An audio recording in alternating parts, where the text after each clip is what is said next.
Thank you all for joining us today. Typically, Path Presents is usually given by faculty members, but I was really lucky to be able to invite whoever I wanted, and I got to get the chance to invite a fellow scientist from one of my former labs, Dr. Semih Tareen, today.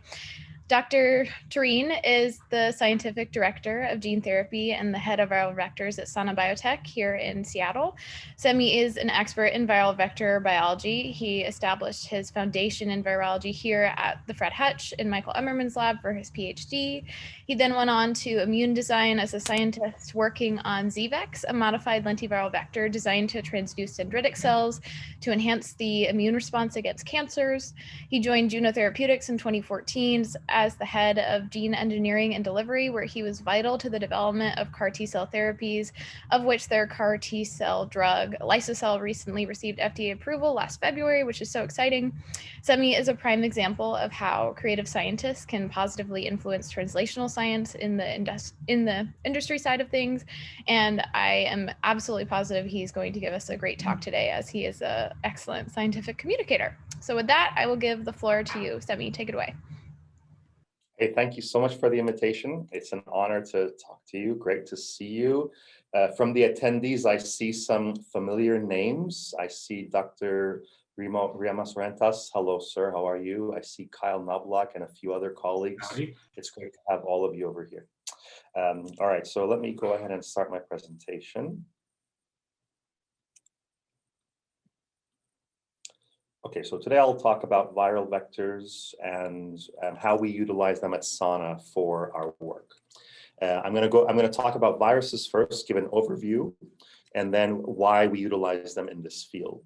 So here we go. First, disclaimers. I'm currently a stockholder at a biotech company developing cell and gene therapy, and I'm an inventor on several patents involving viral vectors and gene therapy.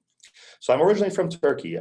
Just a little bit about myself. I was born and raised on the beautiful Aegean coast in a city called Izmir. If you've ever seen or been to the Greek islands, basically where I'm from is very similar to that. And then in 1995, I immigrated to Seattle, Washington, all the way from the Aegean coast of Turkey. So I've been in Seattle since 1995, with a couple exceptions. I worked for a couple of years at Eli Lilly in Indianapolis, and my education and career has been as follows. I started university in Izmir in Turkey at the Aegean University, and then transferred to Seattle University of Washington, Department of Microbiology. Graduated in '98 and then worked as a lab technician for several years before I finally made the jump to go back to grad school in 2005. My grad school was at the MCV program through UW, and my thesis lab was at the Fred Hutch Cancer Research Center with Dr. Michael Emmerman, and over there I studied viral vectors, viruses, and virus-host interactions. As a career, I've been in industry, so I worked at Eli Lilly in Indianapolis, working on hepatitis C virus. At Cell Therapeutics, I developed some molecular reagents for cancer therapies.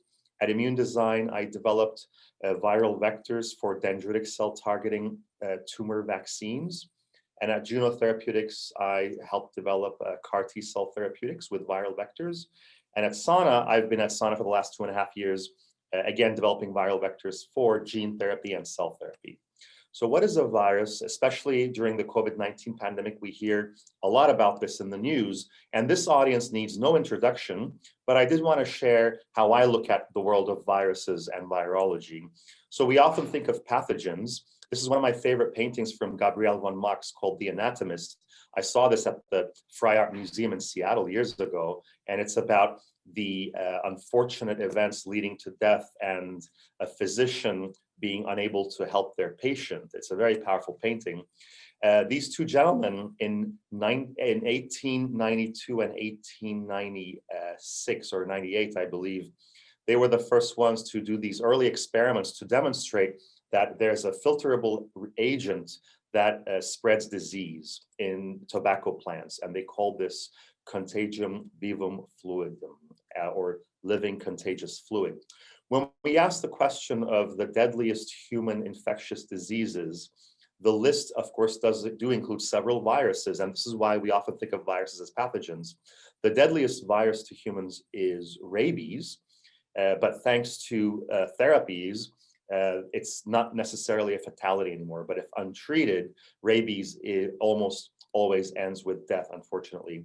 On the bottom is an EM image of rabies virus. And on the bottom right is a book I read that I highly recommend if you want to read about the science and the cultural impact of rabies on humans. Fascinating stories. Smallpox is on this list, of course, now eradicated thanks to vaccines. Ebola is on this list. Sadly, in the African continent right now, there is the 12th Ebola outbreak that's happening. But there's an Ebola vaccine that's been approved since 2019. And the Ebola vaccine uses a ring vaccination strategy. So whenever there's an outbreak, they do ring vaccination around that outbreak to prevent it. HIV is, of course, on this list. And while there's no vaccine, there are therapies today that allow HIV-positive patients to live a healthy, long life. So back to the question of what is a virus? It's a nucleic acid genome, RNA or DNA, encapsulated in a shell, sometimes envelope, and requires a host. They come in different shapes and sizes. It can be filamentous like Ebola. It can be round like influenza. All sorts of genomes, DNA or RNA, double strand, single strand, DNA intermediates, RNA intermediates. Ebola is single-stranded RNA, and the flu virus is a segmented double-stranded RNA virus. These segments actually allow it to have reassortment between different flu strains. That's how you can end up with an H1N1 that all of a sudden now is H1N5 and things like that. Not all viruses infect humans. Tobacco mosaic virus is that first virus that was characterized as an infectious agent. And it looks like this. It causes disease in plants, and even single cell organisms like bacteria can be infected by viruses. We thought viruses were small and that they were all filterable. On this image on the bottom right, I'm showing you how HIV is about 0.1 micron and rhinovirus is about 0.03 micron. And we thought viruses were around this size, which majority of them are, but in the year 2000s, certain discoveries showed us that some viruses could be as large as E. coli bacteria. So here are 3 of them in blue. These are viruses that infect amoebas, single cell organisms, and they have very fascinating biology. So the definition of what a virus is keeps changing because these viruses will not go through those filters that were used on the earlier virus experiments. And of course, not only do we have viruses on this planet, but we also have infectious RNA sequences. These are sequences that have no capsid or envelope, and they look like this under the EM, and they can cause disease. So these are transmissible RNA sequences that result in infections. Example, potato spindle tuber viroid, which causes a healthy potato plant like this to look like this unhealthy plant on the left. Viruses are the most abundant life form on the planet, in the oceans and everywhere. If you look at a single ocean drop of water, there are billions of viral particles. This pie chart shows what it looks like in a single drop of ocean water, looking at prokaryotes compared to viruses in blue. And so, in summary, when I, as a virologist, think of viruses, I don't think of viruses that make us sick. Instead, I think of the diversity on the planet of viruses that have evolved to replicate. And because I work in gene and cell therapy, I tend to focus on the ability of viruses to transmit nucleic acids. And by transmitting nucleic acids, we can then do gene therapy and cell therapy. So now in evolution of life, when we look at the phylogenetic tree of bacteria, archaea, and eukaryotes, we see that there have been a lot of gene transfer events between the branches of life. And we know that a lot of these are thanks to viruses because, as I mentioned earlier, the transmission of nucleic acids, we can utilize that ability not just in gene and cell therapy, but we see them all around us and throughout the evolution of life, thanks to viruses. So when we began our talk, we talked about pathogens, but pathogenesis is a short outcome. For example, Ebola, the human host is not it's not the normal host for Ebola. It's believed to be in bats, although it hasn't, to my knowledge, it hasn't been yet quite isolated from a bat quite yet. But for this reason, the pathogenesis induced by Ebola is not a successful outcome for a virus because the host dies. The best case scenario for a virus would be for the host to live. And if we look at long-term viruses, in humans, there are infections like herpes, for example, which won't kill the host, but will live with the host during the host's life and transmit. Or you can look at persisting viruses. These are viruses that leave a genetic imprint, like a fingerprint. And examples of these are endogenous viruses. These viruses don't just live the lifetime of a host, but they can be transmitted from generation to generation during mating and during embryogenesis. So on the right is an image from 1975 of a baboon embryo. And they saw these virus-like particles shown in arrows here. They didn't know what these were at the time, but now we have a better idea, and I'll tell you a little bit about what these are. When the human genome draft was completed in 2001, we saw that what we call genes or exons are only 1% to 2% of the entire genome, and the rest was called junk DNA. But over time, with the advent of computational biology, bioinformatics, and better sequencing, we now know that half of our genome is made from ancient virus-like elements. These include transposons, these include repeat elements, and these include endogenous viruses. So this is quite fascinating. When you think of the definition of what a human is, what makes us human is half, at least in this example, half viral sequences that have existed with us throughout evolution. How does this happen? You can look at the life cycle of a retrovirus where there is entry into a cell. The DNA becomes RNA. I'm sorry, the RNA becomes DNA, and then that DNA is inserted into the genome of the cell. And as long as the cell is alive, this cell is able to produce viral components and viruses that bud. And so as long as the cell is alive, this sequence is permanently a part of that cell. Now imagine if this sequence or if this cell happened to be a sperm cell in a male or an egg in a female, then if those people have children, this inserted retrovirus sequence would permanently be a part of that whole lineage.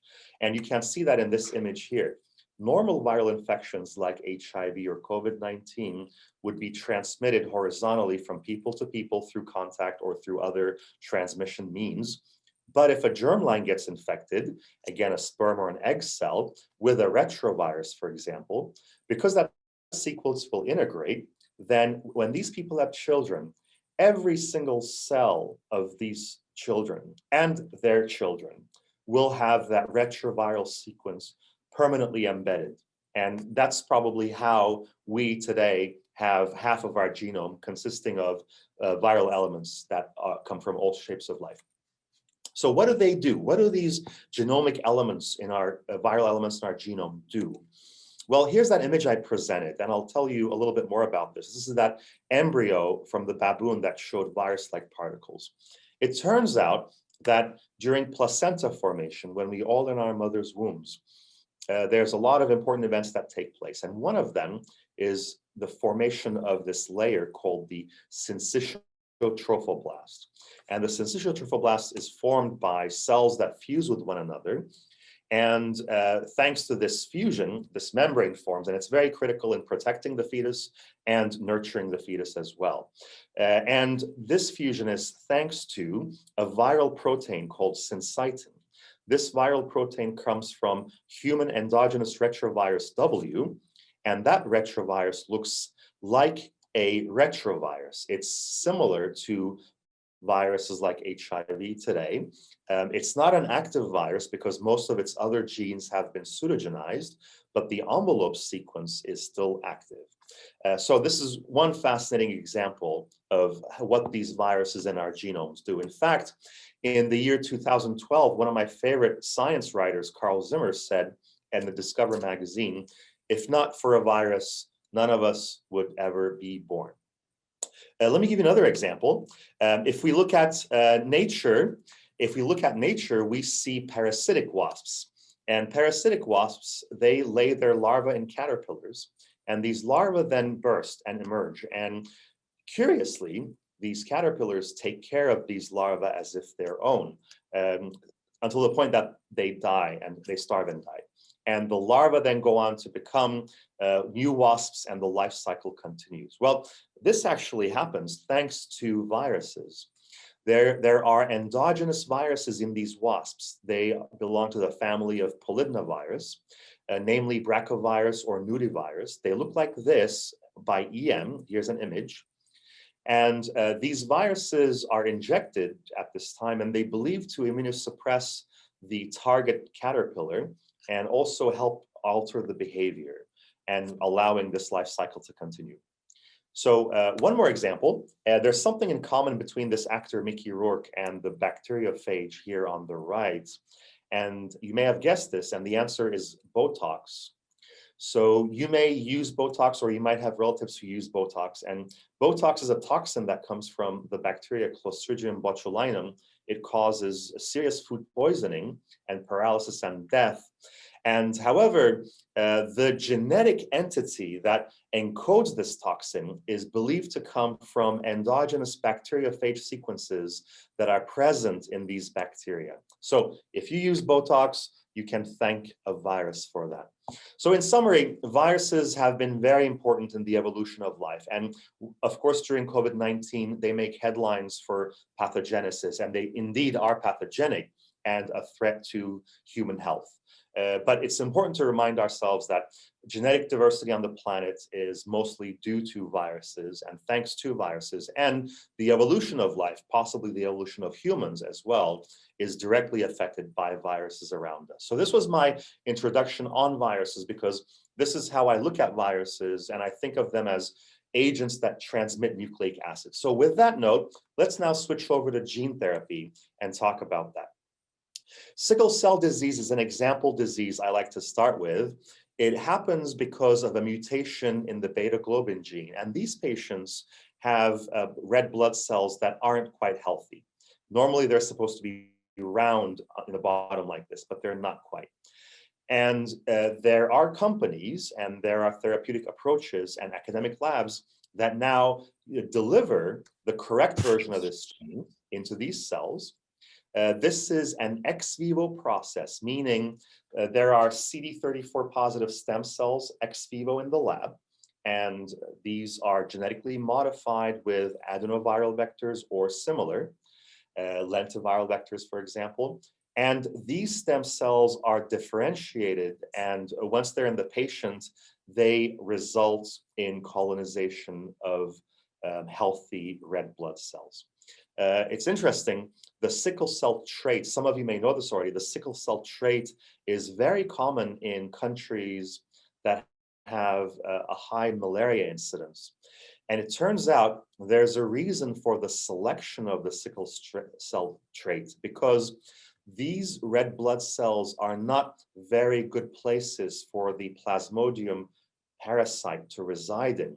And the Plasmodium parasite requires red blood cells for its life cycle. So it gives an advantage to the host. The sickle cell trait gives an advantage to the human host in malaria endemic regions. It's quite fascinating. Every single chromosome in our cells have genes that we know can result in genetic defects. And when you look at the gene therapy clinical trials, the very first ones that were approved for trials started in 1989, starting on the right. And then going to the left, every year you see that the frequency of these trials have increased in the 100 to 150 range. And this is updated as of 2017 here. And as far as the indications that are being addressed, the majority of them are cancer, and the rest are genetic diseases, infectious diseases, cardiac, or neurology. And for example, at the company I'm at Sana Biotech, we focus on cancer, monogenic diseases, cardiac, and neuro. So, we're pretty much trying to cover the top 4 on this list here as well. And as far as the viral vectors used, They are either adenovirus-based, this is just globally in all the clinical trials, or retrovirus-based, or naked plasmid DNA, or adeno-associated virus, or lentivirus. So I specialize in lentiviral vectors. So we utilize lentiviral vectors currently at Sana Biotechnology, but there are certainly advantages to using. All these have pros and cons to them, depending on which one you're most comfortable with. Okay, a little bit of history. The first clinically approved gene therapy was in 1990 on 2 girls, and here's one of them, this 4-year-old girl here.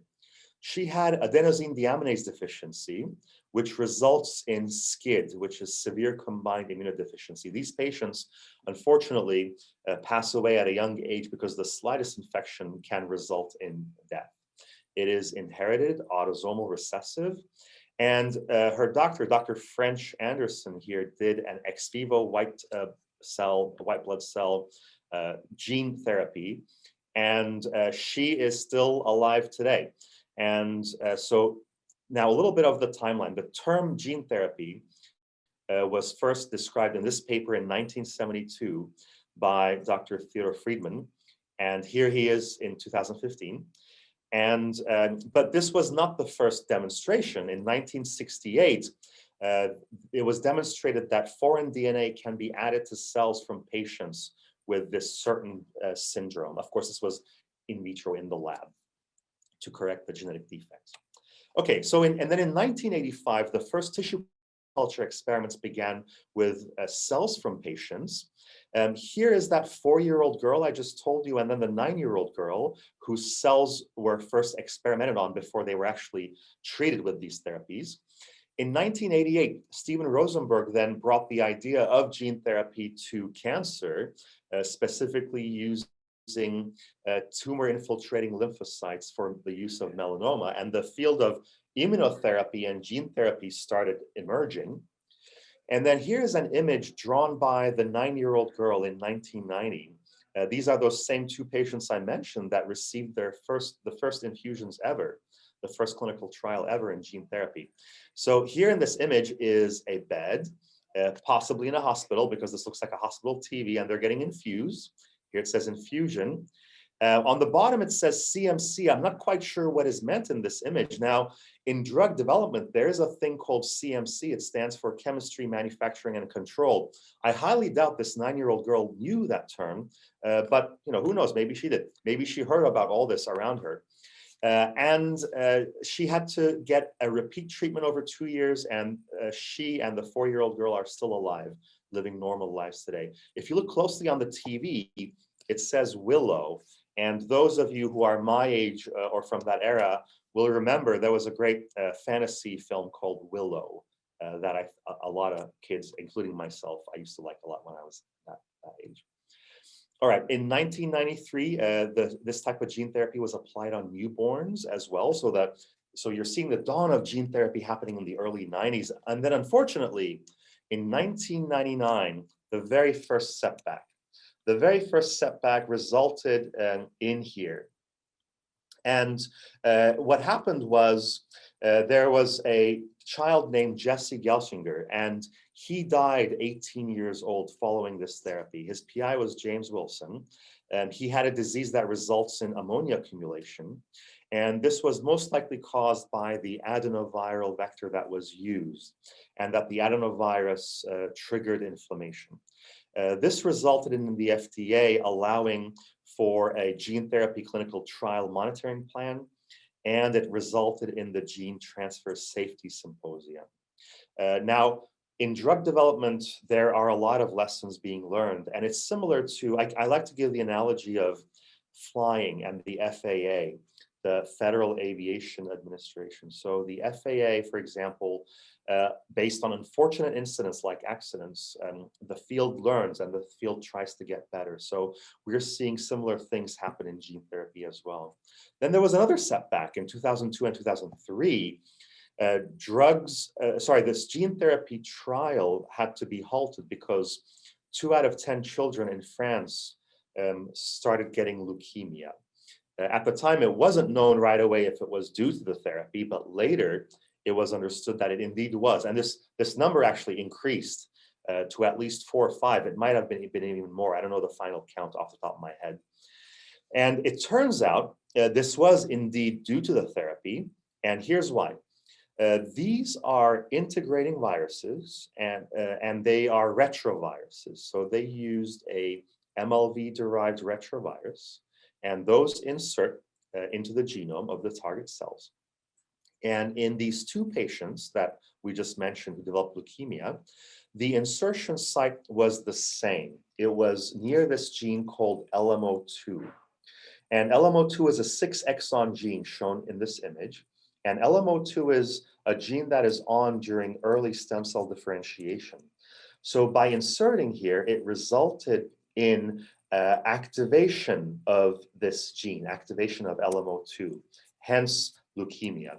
Now, most of these kids were then cured of their leukemia with therapy. And if I recall correctly, unfortunately, one of them died.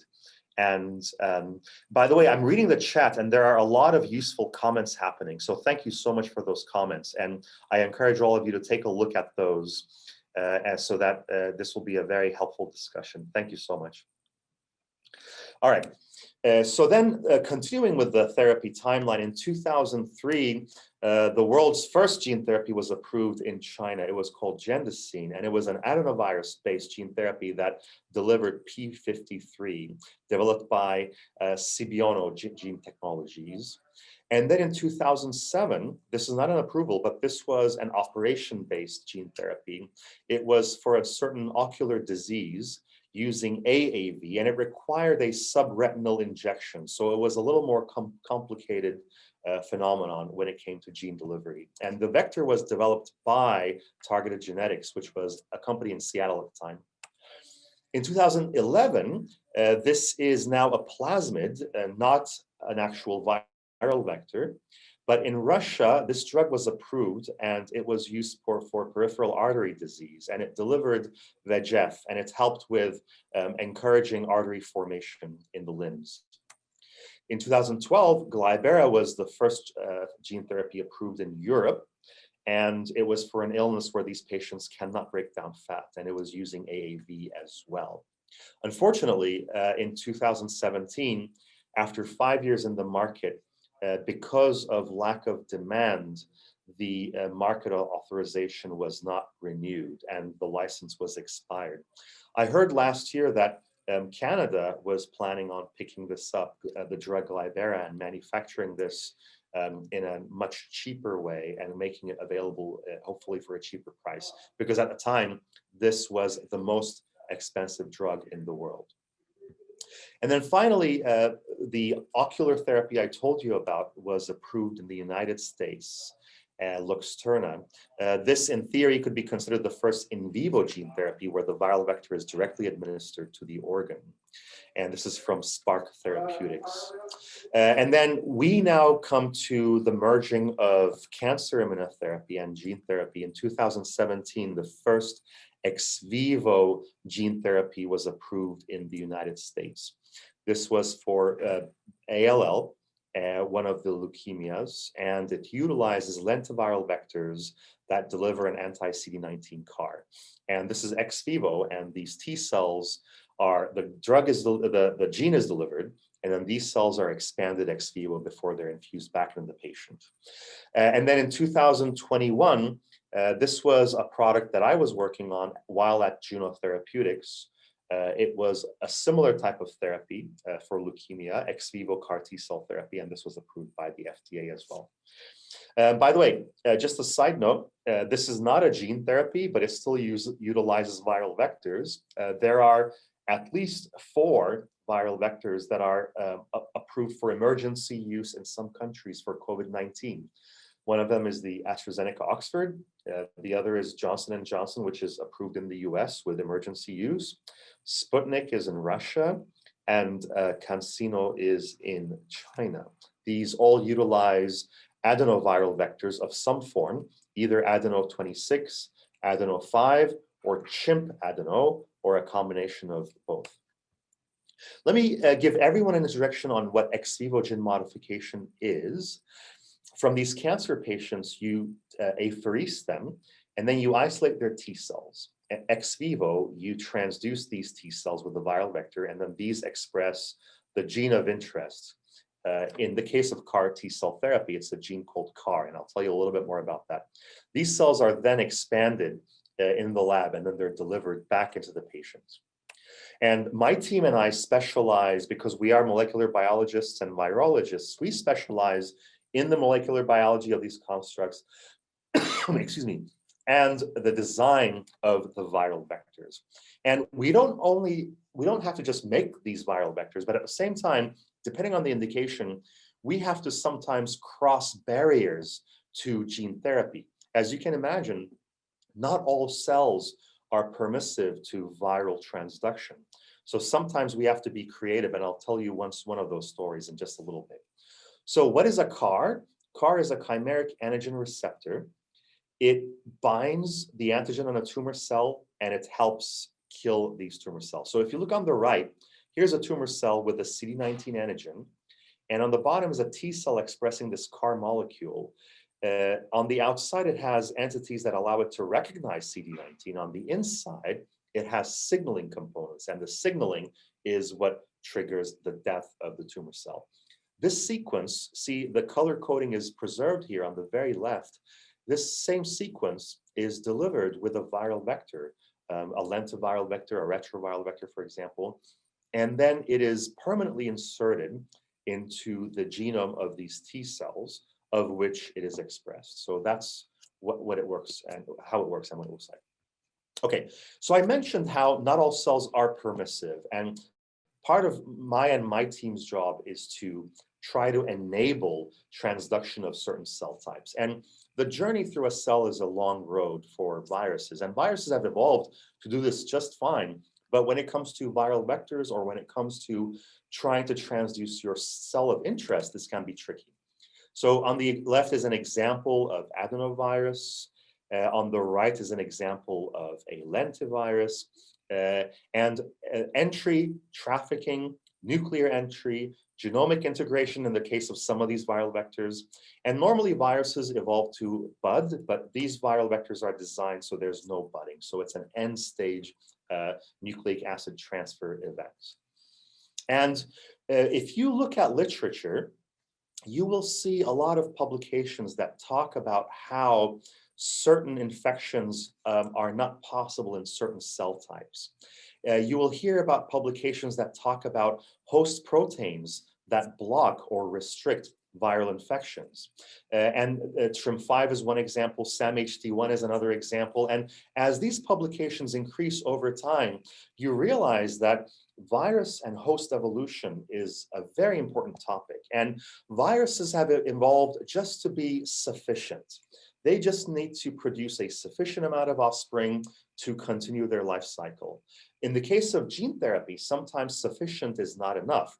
We have to manufacture the viral vector, which is part of our raw material or is our drug. And that raw material has to be of certain titer. And by titer, I mean, you need to be able to deliver a certain amount of vector genomes to get a certain transduction percentage. And if you have blocks like this, host blocks like those shown on this slide, that can be a detriment to gene therapy.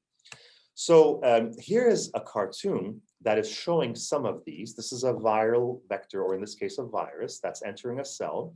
And in this case, it's a lentivirus. And lentivirus can encounter several restrictions. These are host proteins, ApoBecs, SAMHD1s, TRIM5s. And this can be on the entry stage, or while it's budding, there can be restriction factors like tetherin, etc. And viruses have evolved certain proteins to overcome these restrictions. VPX is one example here. VPU is another example, and so on. So we had to, when I was working for a company called Immune Design, we were trying to target dendritic cells. And we realized early on we had to overcome SAMHD1. SAMHD1 is a host protein that's present in some cell types, including dendritic cells. And if you use an HIV-1 derived lentiviral vector, it will block transduction. So your gene therapy outcome is unsuccessful. And viral vectors normally don't package accessory proteins like VPX, which some viruses have evolved to overcome SAMHD1. So to enable the program, that's precisely what we did. And we published this. We used, and this was, by the way, this was used for the first time in this accessory protein VPX for the first time was used in a lentiviral vector system here in this paper. We packaged VPX from SIV into our HIV-derived lentiviral vector, and then we looked at monocyte-derived dendritic cells here. And on the x-axis, you're seeing GFP, and GFP is indicative of gene transfer. If you have, and we found out there were two things required. Not only do we need to add VPX to overcome this restriction, but VPX was not sufficient. We also had to add this chemical during manufacturing called kifune. Kifune allows for high mannose on the surface of the viral vector we were using. And with the drug kifune and with VPX, we were now able to overcome these blocks and enable gene therapy with this novel vector for this novel program. Okay, so what about T cells? In T cells, we've also seen papers about SAMHD1 causing these restrictions, but we already know there are CAR T cell products approved. And those CAR T cell products do not utilize VPX to overcome SAMHD1. And so there are some publications that do talk about SAMHD1 expression in CD4 cells. However, it seems like at least with the current ex-vivo manufacturing protocols, this does not seem to be a problem. All right, in the remaining 5 to 10 minutes, I'm going to talk a little bit about manufacturing. So when we think about viral vectors for cell therapy, we need to talk and think about the platform and the process, meaning we want to make sure that gene therapy is going to do what we want it to do and that the process parameters enable that to happen. We want to make sure that it is manufacturable and that the cost of goods are as cheap as possible so that the therapies are more affordable. And we want to make sure it works, so the therapeutic outcome and the biology of the cells that we're targeting. And if you look at, remember I mentioned CMC earlier in that drawing, chemistry, manufacturing, and control. This is what the process briefly in a nutshell looks like. In the INDs, which is the investigational new drug applications for clinical trials, there are pages and pages under the chapter of CMC, but it includes research, it includes the viral vector process and analytical development, manufacturing, quality assurance and control. Regulatory submissions then are the next step, which can be the investigational new drug or a recombinant DNA advisory committee, RAC, or a biologics license application, a BLA. And with an IND, you can go to clinical trials, and with a BLA, you could have market authorization. Viral vector manufacturing looks a little bit like this. There are plasmids that are transfected into producer cells, and out comes these viral vectors. And then you take these viral vectors, and sometimes this can be in a bioreactor that can produce hundreds of liters. The virus and the viral vector is harvested and clarified, and there are subsequent clarifications. You want to get rid of residual DNA, so benzonase is the DNA that is used. And then there are additional filtrations and chromatography steps until you finally have a sterile filtration step, and fill finish. The bioreactors can look like this, where you can produce 50, 100, 500 liters at a time of these viral vectors. And so let me tell you a little bit about what I do right now. Ex-Vivo was what I was doing at Genotherapeutics. And right now, we are trying to see if we can actually target cells specifically in the body, where instead of doing ex-vivo manufacturing, we're trying to see if there can be targeting directly in the body. And there is precedence for this in publications. For example, on the right is a viral vector, and on the outside, this viral vector has an anti-CD8 scFv. And scFv is a fragment that allows you to give that allows you to potentially give tropism towards certain cell types. So this vector was designed with this anti-CD8 scFv to target only CD8 positive cells, but not B cells, not monocytes, not CD4 T cells. So the idea here is that you can specifically target CD8 cells, or you can make an anti-CD4 and target specifically CD4 cells. So the goal here would be to try to develop some of these therapies directly in vivo without the need for ex vivo manufacturing. Thank you so much. That's the end of my talk. I hope I was able to give a brief overview of how I look at viruses and virology. And also, I hope I was able to give a bit of an overview on how my team and I think about viruses, viral vectors, and a little bit of a historic timeline on gene therapy, because it's such a fascinating topic. Thanks a lot for your time. Great. If anyone has questions, please feel free to unmute yourself or put it in the chat and I'll read it out loud. Up to you. Thanks, everyone. Thanks for your comments in the chats. I'm going through them. I didn't want to stop and read through them during the presentation, so I apologize if anyone wanted me to get back to you on those, but I'm looking at them now. Very helpful comments. Semih, this is Remus. Thank you for your talk and great overview. Great to see you, Remus. How are you doing? Good, good.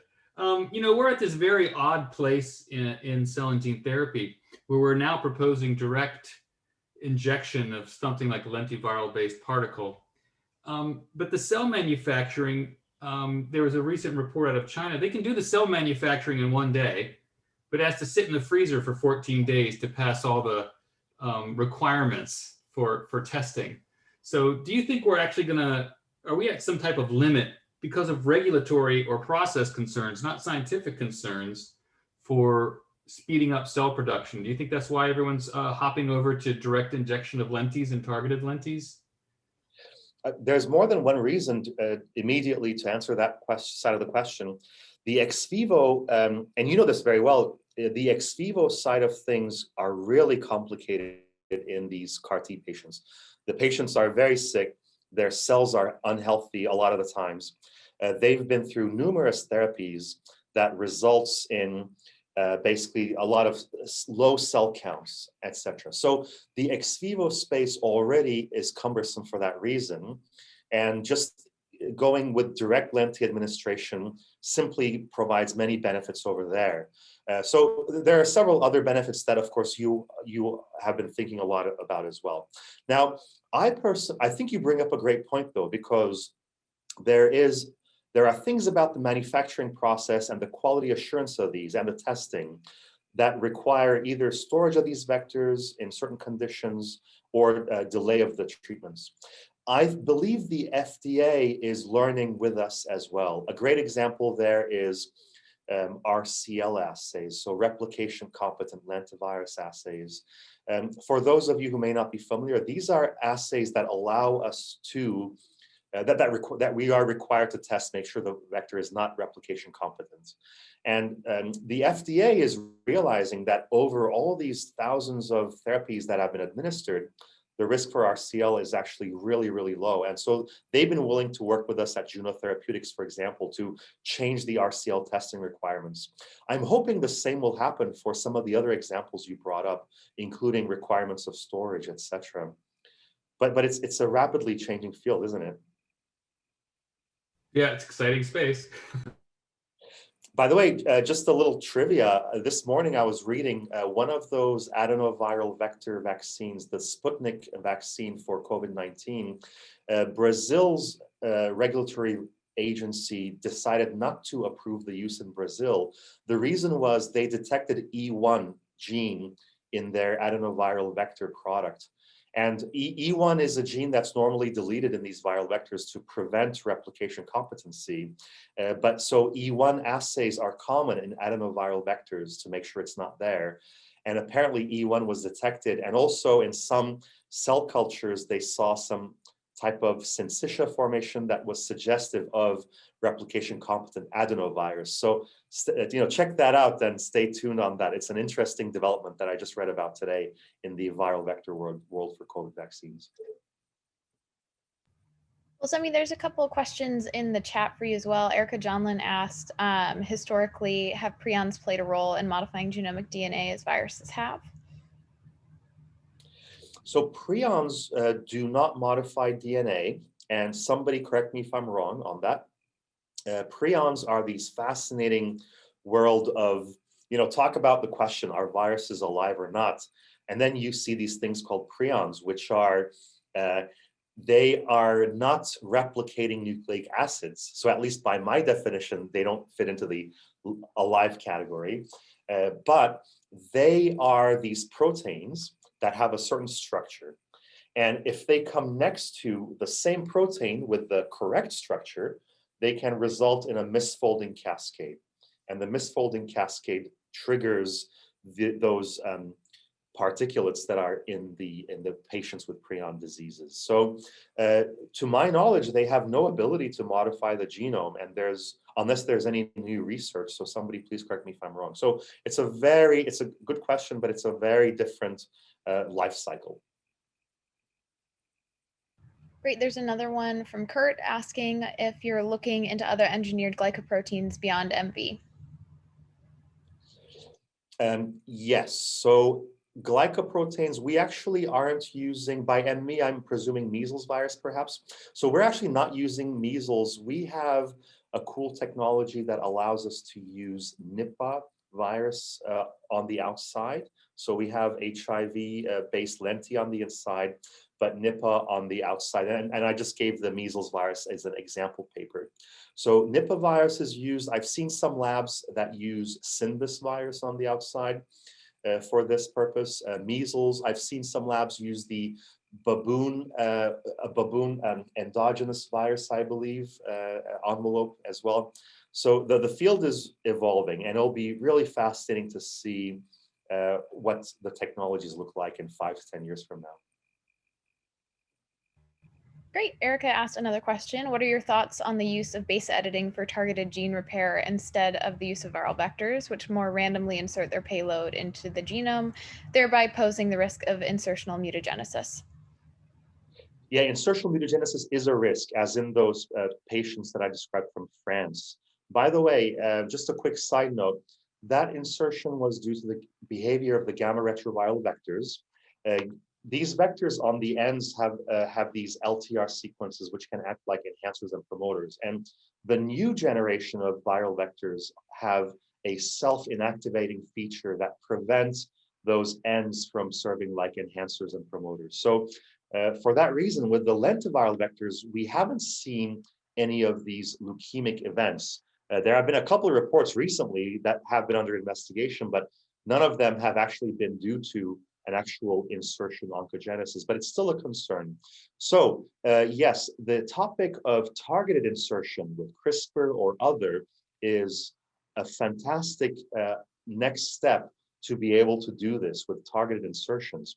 It turns out CRISPR, while a very good research tool, is still a little bit way to go in the clinical space. There are some complexities with the manufacturing, some complexities with the efficiency, etc. So instead, what we right now have is decades of experience with these retroviral and adenoviral vectors.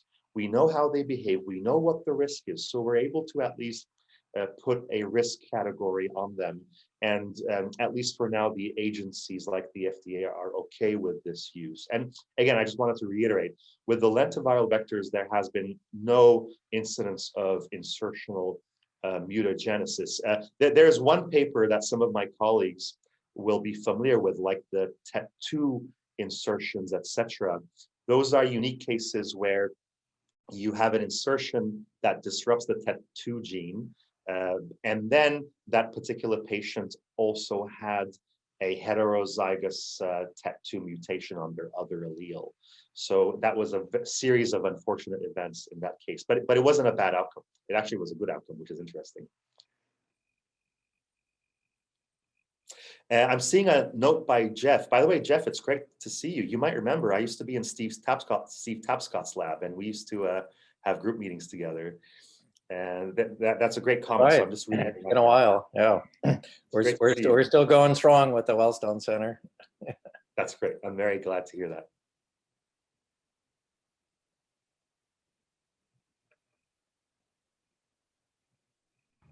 Excellent. Great. Well, if there are no further questions, we will wrap it up. And again, thank you so much, Semih. This was such a great talk, and it was really refreshing to hear about your perspective on virology, and especially in the current times. So thank you. Thanks a lot. Take care, everyone. Be safe. Thanks a lot for your time. Thanks for the great questions and comments. Really appreciate it. Thanks. Yeah.